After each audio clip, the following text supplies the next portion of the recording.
Hitting the start button. Hey, you guys probably don't have your guide to your success with you, do you? We do not. Okay, no worries. All right, so okay, so you guys had called earlier and said, hey, how do we call people and communicate with them, right? And get them to go from a lead to an initial consultation, right? Right. Okay, beautiful. So I always look at I think it's page 19 on that guide to your success. And on mine, it says, it's easy as ABC. And it's all about, okay, you get the lead, which is awesome, but then how do you get them to meet for initial consultation? And really, in between is just two words, and it's provide value. And if you provide enough value, people are going to say, yep, we want to meet with you guys, right? And at the top of it, there's three words that I put on there. That you really got to be persistent, you got to be consistent with it, and you got to have a high sense of urgency. And urgency doesn't mean you need to be crazy, but urgency is okay, so you just got a haircut, what, within the last hour? Yeah. Awesome. So it was cool. So okay, you were a lead. You went into that haircut place and pretty much said, hey, I would like a haircut. And they must have provided enough value and you trusted them enough where they probably said, cool, let's give you a haircut right now. And they started giving you a haircut, which would kind of be like an initial consultation, right? Right. Yeah. Yeah. And it was like, oh, you loved it, because if they would have said, hey, you know what, why don't you come back on Sunday afternoon? You would have probably, no. Yeah, it would have been like, oh man, that's a bummer. So I treat every lead that comes in that they want to do business right away. Does that make sense? And so when that lead comes in, I'm very persistent. I'm very consistent in what I do.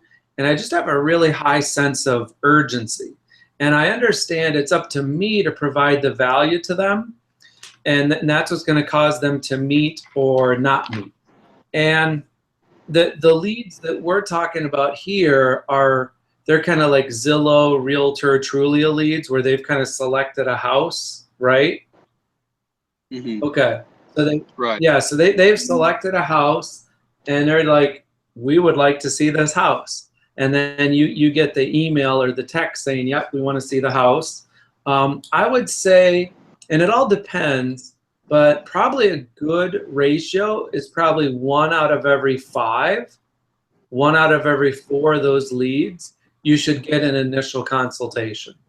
I've had it where people are 1 out of every 2, but they're very persistent and a high sense of urgency, and they've been doing this for a while. But starting off, I'd say probably 1 out of every 4 or 5 you should meet with. And then I guess to jumpstart it, I would say start with page 32. And part of 32 is also part of page 57. So I know I say 57 a lot, and that's good. But I would also, even potentially before I call a lead, I would maybe read page 32, 33, and 34, because it's going to get you in the right mindset, right? And there's 7 key communication skills. Number 1 is build rapport. Number 2 is qualify or disqualify. Number 3 is build value. Number 4 is create desire. Number 5 is overcome objections. Number 6 is close, which is pretty much like give them what they want, just like you got a haircut and they gave you what you wanted. Yeah. And then follow up with them, like what's the next step? And so number 1, build rapport. Well, the goal of this is just to establish trust so they know and they feel that they're working with an expert. And so, for instance, if it's a lead, brand new, they don't know me from Adam, I'm going to want to really make sure I ask really good questions and that I'm more interested in them than anybody else has ever been in their lifetime. And when you do that and you approach it that way, you're just gonna get a lot more business. Does that make sense? So it's like when you walked into that haircut place, if they would have been like, you know, so-so, or they could have been like, oh my gosh, thanks for coming in on a Friday afternoon. Of course we'd love to give you a haircut. This will be great. Oh my gosh, we've never seen you before. Tell us about you and this type of stuff. And do you know what I mean? That would be a haircut place that you and Anna would leave and go like, oh my gosh, we got to go back there. And not only do we got to go back there, we need to go tell everybody about this place because it is amazing. And that's the same kind of thing that you want to give people. Does that make sense? So it's not that the lead is bad. It's probably us on the phone are not treating them with that amount of like royalty or respect, or I just boil it down to just be more interested in them than anyone else has ever been. And to do that is kind of step 2, which is qualify or disqualify, because I really want to find out what they're looking for and what factors are influencing them to buy a home or to sell a home.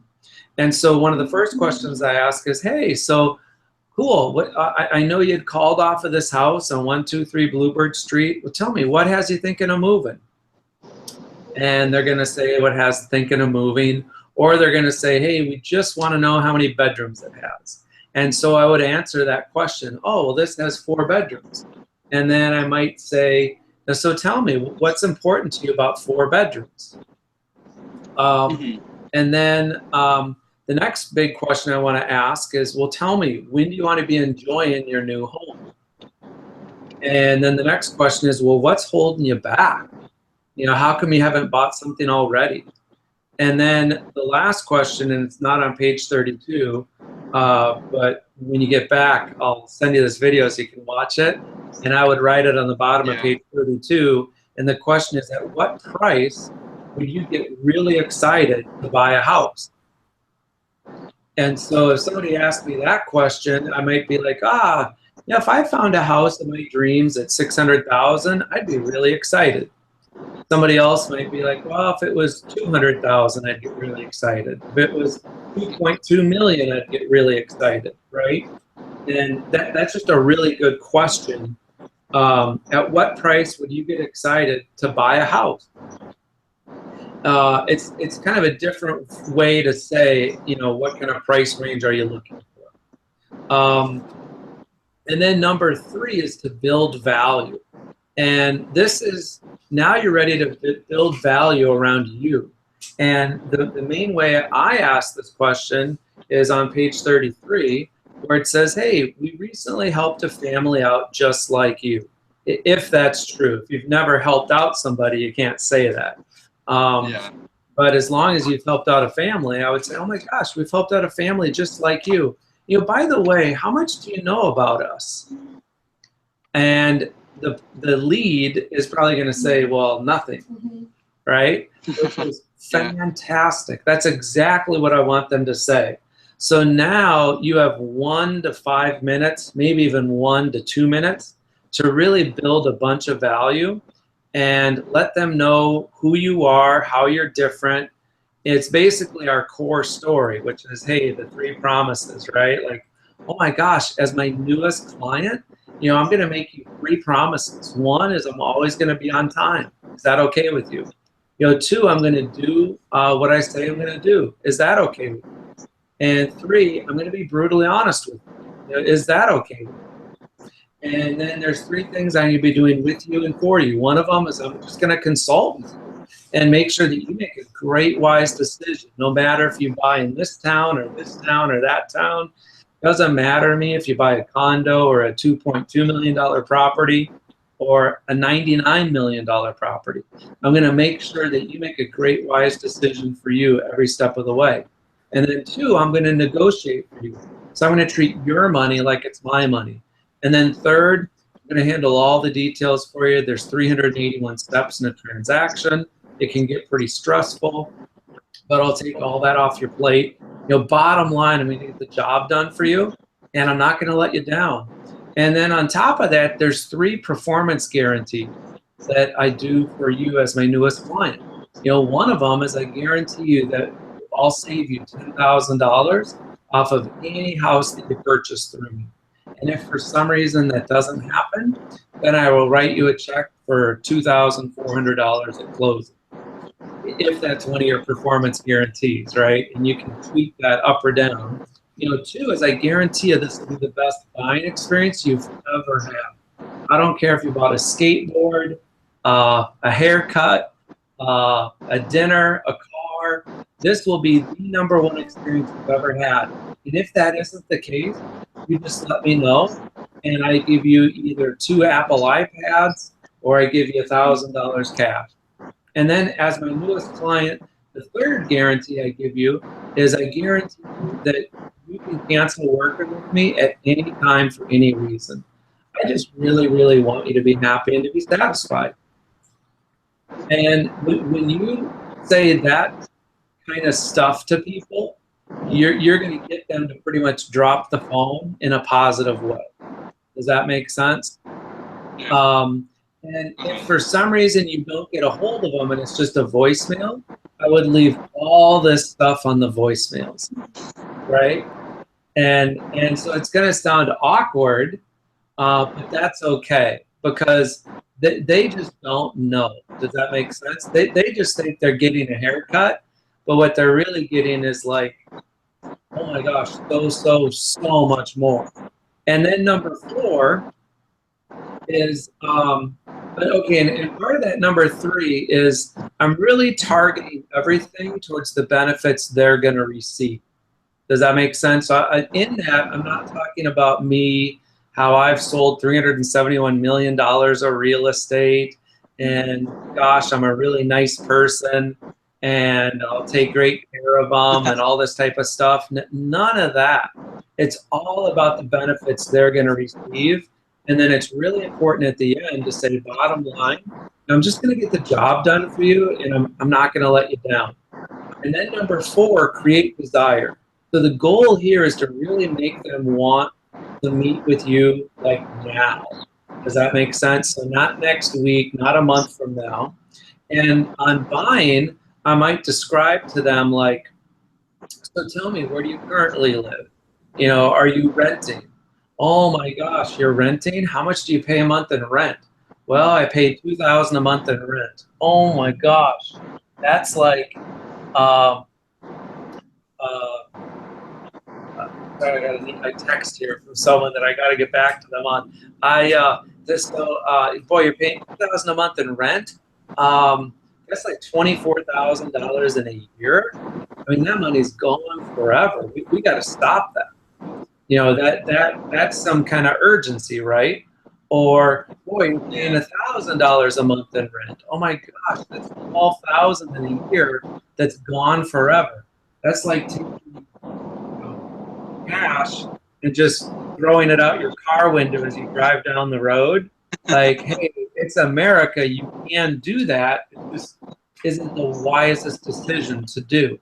Or if somebody is wanting to move up, so maybe they got a $400,000 house, and they're like, gosh, I want to buy $1 million house.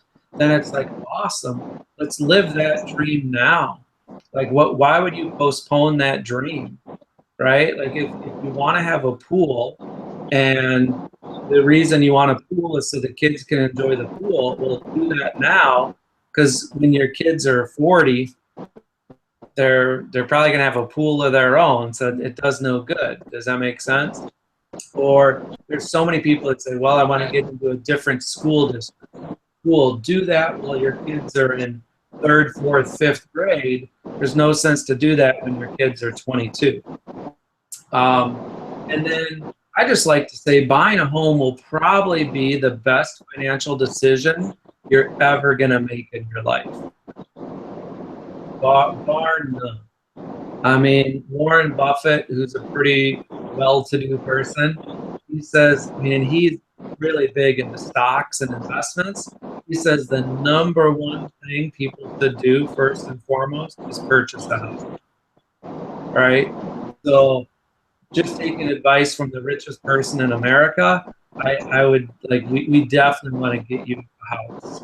And then if somebody is connecting with you and they want to sell, some things that I would say to create desire would be like, oh my gosh, yeah, what would it feel like for you not to live in your current house? And they would probably be like, oh my gosh, I'd love it. I wouldn't have to take care of this. I wouldn't have to take care of that. I don't need the 6 bedrooms. You know, it's just too big of a house. It's really time for me to downsize. Awesome.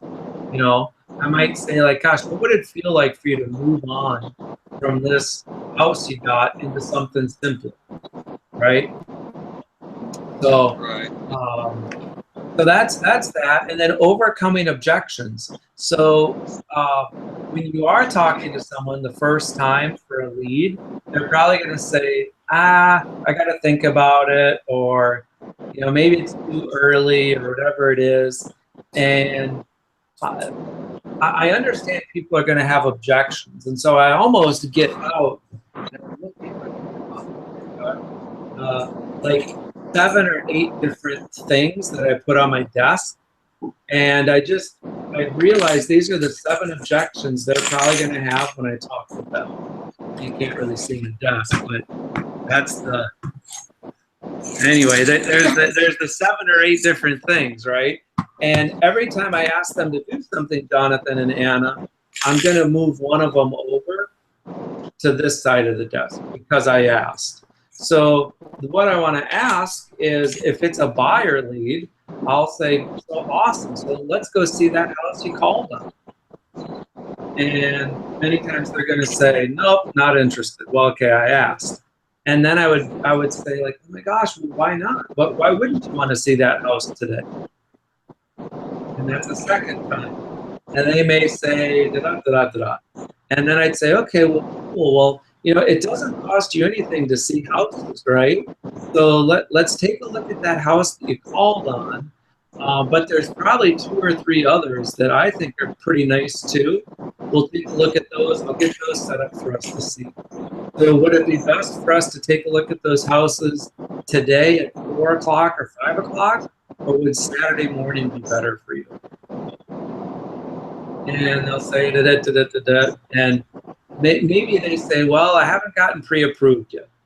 Okay, well, take one here. Now I'm up to number 4. And I would say, well, gosh, if I could help you get pre-approved, and we get that done for you probably in the next 30 to 45 minutes, would that be okay with you? And they're either going to say yes or no. And if they go, well, we're kind of working with a banker and this and that and da-da-da. And then I say, okay, cool. Well, you know, if I could get you out and show you some homes, even though you might not be approved to buy them or not, wouldn't it be nice just to kind of see what's out there? And they're probably going to go, yeah. Because again, you gotta realize they're already on Zillow, Trulia, Realtor.com, or this could be a sign call, or it could be an open house inquiry. It really doesn't matter. They've already in their brain said they want to see this house, otherwise they would have never emailed. Does that make sense? Yeah. So they want to do it. So that's why I want to ask them 7 times, hey, we should do it, which seems really weird. Like I should be able to ask them just once and they would say yes, but it's just not the way most humans, you know, operate. And number 6, excuse me, says to close. And I just don't know a better word for that. But it's kind of like you're going to need to help people make decisions.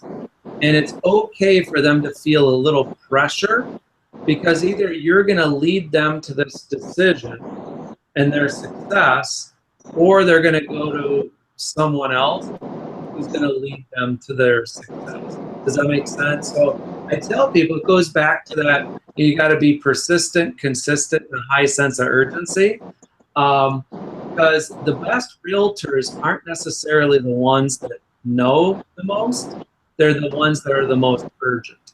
The ones that are like, no, I'd love to help you. You know, let me help you, that type of thing. And so, yeah, I've seen it a lot where realtors know they should ask people 7 times, but they probably ask people 2. You know, and that's just not good. And then it's really important before you get off the phone to know exactly what the next step is. So that lead should know, yep, we're going to meet Saturday, 10 a.m. We're going to see this house, and I'm going to set up 3-4 other houses as well. In fact, if you notice any other homes online, because I know they're already looking online, just email me or text me, you know, or call me and let me know, and I'll add those homes for us to see as well. In fact, are there any homes right now that come to your mind? And you'll be amazed when you ask that question, hey, are there any other homes that come to your mind right now? That buyer is going to probably say, yeah, let me get out my list. There's this one, there's this one, there's this one, right? And all I'm doing is I'm being more persistent than the average realtor. So yeah, does that help out? For sure, yeah. So you would just, I guess, like, I know the first couple times I usually get voicemails, so you would just kind of say those same things in voicemails. Yes, 100%. So voicemail would, and I want to leave 3 voicemails a day, and I want to leave 3 emails a day, and I want to leave 3 text messages a day. And that sounds like overkill, and it is. Because what'll happen, usually within about 6 hours, you'll get a call back from them.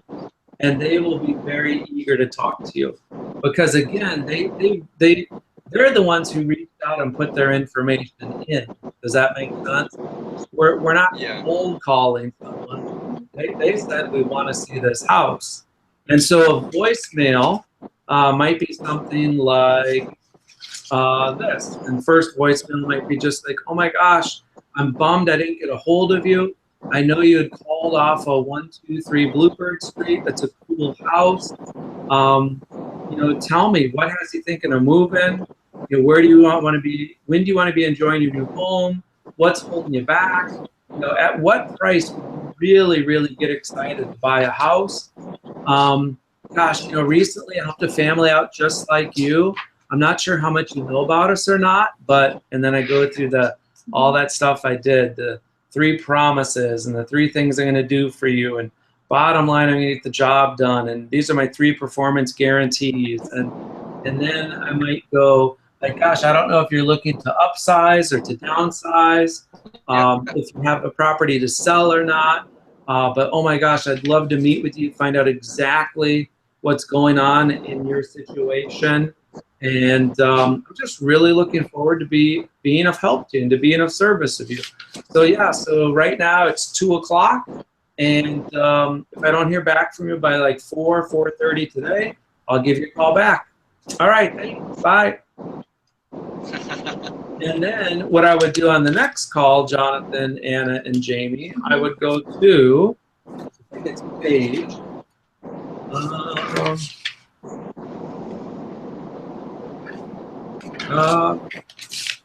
yeah, page 77. Let me know if that's in yours too, Jamie. The how to leave a message? Yeah, so how about this? So the top of the page on page 77 says how to leave a message when a lead is not communicating with you yet. Okay. Is basically what that means. And so there's 11 different voicemails that I leave. So there's these here. This is number 1 through 6. This is number 7 through 11. And these would be like your first, I don't know what that would be, 11, 4 times 3, high-powered math. These would be your first 4 days worth of voicemails. Yeah. And they work. And the main thing on them is like, oh my gosh, you know, I know you probably went to this internet website. That's great. It just doesn't have potentially all the homes that are on the market. So call me back and I'll set you up on a search that's going to have all the homes on the market. It's direct through MLS, it's called, which is just a fancy term for all the homes on the market, Mr. and Mrs. Jones. So yeah, give me a call back and I'd love to meet with you, find out exactly what your perfect house looks like. Thanks. Bye. The next one is, hey, I hope you're getting the information I'm sending you. If you have any questions, real estate related, don't hesitate to give me a call. I'll follow up with you again soon to set up our initial consultation. Okay, talk to you later. Bye. And then, you know, on and on and on. So, yeah, and what I find happens, Jonathan, is again, the more persistent you are, the more that lead wants to do business. But you got to provide value to them. And the value is, hey, I want to see that house, but you want to show them other houses. So a lot of times realtors, they'll just show the one house or talk about the one house that they called on. That's not what that buyer's looking for. That buyer's looking for a realtor to take the whole process over for them. That buyer's looking for that realtor to say, oh, you want to buy on the big island of Hawaii? You called off of this house? That's cool, but let me also show you these other 7 houses. And yeah, if you're looking for an oceanfront property, oh my gosh, this one development, blah, blah, blah, it's amazing. And then they would ask me, are you looking for oceanfront? And if I would say no, then they wouldn't show me that. And then they'd say, well, what are you looking for? And I would say, oh, I'm looking to raise cattle on the big island of Hawaii. Well, cool. Then that realtor would go, okay, so you don't want to live in Kona. You want to live in, I don't know the cities in the big island of Hawaii, some inland city, you know, and they would go, gosh, you know, let me do this. Let me get back to you in probably 7 minutes, and I'll call you back with the 2 or 3 best cattle properties on the big island of Hawaii. And you don't even need to know the properties. Then you just go to MLS and go, wow, that one's pretty nice. That one's pretty cool. Call them back. Oh my gosh, there's this one on 222 Bluebird Street. Really cool. We should do that. And there's also this one, and there's this other one on this other side of the neighborhood or island or Austin, Texas. You know, it doesn't matter the area. The key is that and then what I would do too, which is not in these voicemails being left, is I would at least once a day for the first 7 days on a text, email, or a call, be like, oh my gosh, I found another one that I think you'd like. Oh my gosh, I found another one I think you'd like. Oh my gosh, we gotta see this one. Let me know if you got time later today to see it. Does that make sense? And then you better have some other homes to show them. And you know, and then it would be like, oh my gosh, there's this other one that's like really cool. And you know, gosh, I know you were talking about that you wanted cattle, and this one allows you to have 5 cattle. Or I can tell I know nothing about cattle, but you know, I want to be, yeah, I want to be interested in what they're interested in. Does that make sense? That kind of goes back to initially when we were talking, where it was like, be more interested in them than anyone has ever been. And when you do that, Jonathan, Anna, and Jamie, oh my gosh, stuff just happens. And it happens a lot faster than you think. Right? So if I'm at a dinner party, I'm going to be more interested in those people than anyone has ever been interested in them in their entire life. If I choose to do that, I will get business at that dinner party. If I choose to talk about me, I will probably get no business at that dinner party. Yeah. Does that make sense? So it's really, really, really basic. And then I guess I got to ask. So if I'm at a dinner party and I don't ask them to, hey, who do you know who would appreciate my help? I probably won't get any introductions. Just like you could have all the leads in the world, and if you don't ask them 7 times, hey, let's go see this house. Hey, let me show you some other houses as well. Hey, let's go see that house. You're just not going to convert as many leads as you should. Maybe you need 50 leads to convert 1. And I'm saying with this method, you probably need 4 or 5 leads to get 1 transaction. Okay. Yeah. Cool. Yay! Awesome. Hey. All right. So awesome. So how many leads are you guys getting a week right now? You are right now? Oh, I was saying, how many leads are you guys getting a week right now? Well, like I said, we really haven't started. I mean, there's been a lot, I know that, especially this 4th of July weekend, there was a lot, but we just kind of like forwarded the emails over to our broker, Mexico, or Right. what's going on that we couldn't do like things properly. So it's like, we're not going to do it halfway, you know? So Right. I have no idea. Awesome. I know it's quite a bit. Okay, cool. So yeah, I mean, so you got the leads coming in, which is great. Now it's just this dialogue, and don't give up on people, right? If they haven't communicated back with you in a day or 2 days or 3 days, that's okay. Yeah. Just like you were in Mexico, it doesn't mean that something bad happened and it's like, I don't want a haircut anymore. It's just that, hey, we're in Mexico, you know? Yeah. And so just because a lead does not communicate back with you, you just keep going forward. I can't tell you how many opportunities are out there for people that do that. All right, rock stars, have a great day. Great. Thanks so much, Jonathan. Yeah, is there anything else that I can do for you right now? No. I think just sending over the recording when you get a chance. Awesome. Yeah, definitely listen through it a couple of times and you'll notice your conversion rates improve. Great. Sounds good. Yeah, bye. All right.